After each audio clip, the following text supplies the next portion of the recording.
नमस्कार, BHBC news में आपका स्वागत है। मेरा नाम है विपिन बेबाक। श्रीलंका इस समय आज़ादी के बाद के सबसे खराब आर्थिक दौर से गुजर रहा है। राष्ट्रपति गोटबाया राजपक्षे ने आपातकालीन संकट से जूझ रही श्रीलंका में आपातकाल की घोषणा कर दी है। इस घोषणा के महज एक दिन पहले गुस्साए नागरिकों ने उनके घर के सामने विरोध प्रदर्शन करते हुए उनके तत्काल इस्तीफे की मांग की थी। शुक्रवार की देर रात जारी एक गजट अधिसूचना में कहा गया है कि सार्वजनिक सुरक्षा, सार्वजनिक व्यवस्था की सुरक्षा और समुदाय के जीवन के लिए आवश्यक आपूर्ति और सेवाओं के रखरखाव के हित में तत्काल प्रभाव से आपातकाल की स्थिति लागू की गई है। राष्ट्रपति ने गुरुवार की रात अपने निजी आवास के बाहर एक बड़े विरोध प्रदर्शन के लिए संगठित चरमपंथियों को दोषी ठहराया। गंभीर आर्थिक संकट से निपटने में नाकाम दिख रहे राष्ट्रपति के खिलाफ लोगों का गुस्सा बढ़ रहा है। अब ये प्रदर्शन सिर्फ राष्ट्रपति के आवास के बाहर देखने को नहीं मिले हैं। श्रीलंका के अलग अलग इलाकों से ऐसी कई तस्वीरें सामने आ रही हैं। पुलिस से झड़प हो रही है, आंसू गैस के गोले दागे जा रहे हैं और जमीन पर माहौल तनाव का बना हुआ है। अब ये सब इसलिए हो रहा है क्योंकि श्रीलंका एक साथ कई चुनौतियों से जूझ रहा है। बिजली का बड़ा संकट खड़ा हो चुका है।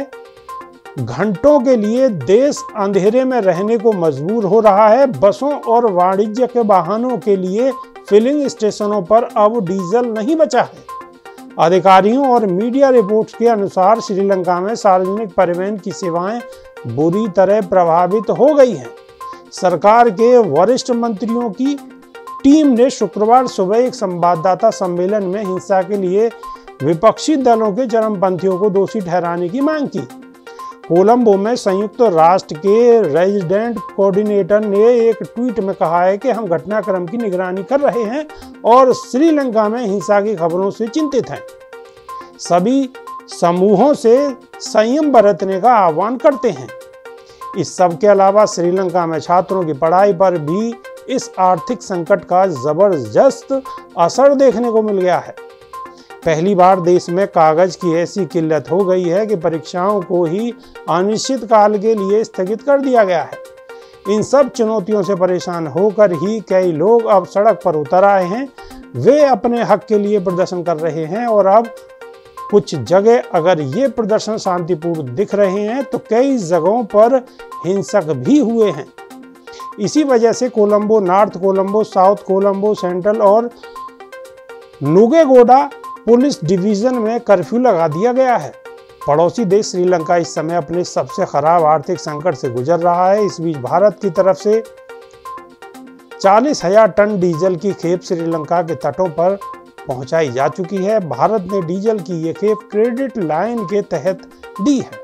अभी के लिए सिर्फ इतना ही। बने रहिए हमारे साथ। नमस्कार। रोज की ताजा खबरें सुनने के लिए सब्सक्राइब करें BHBC न्यूज चैनल।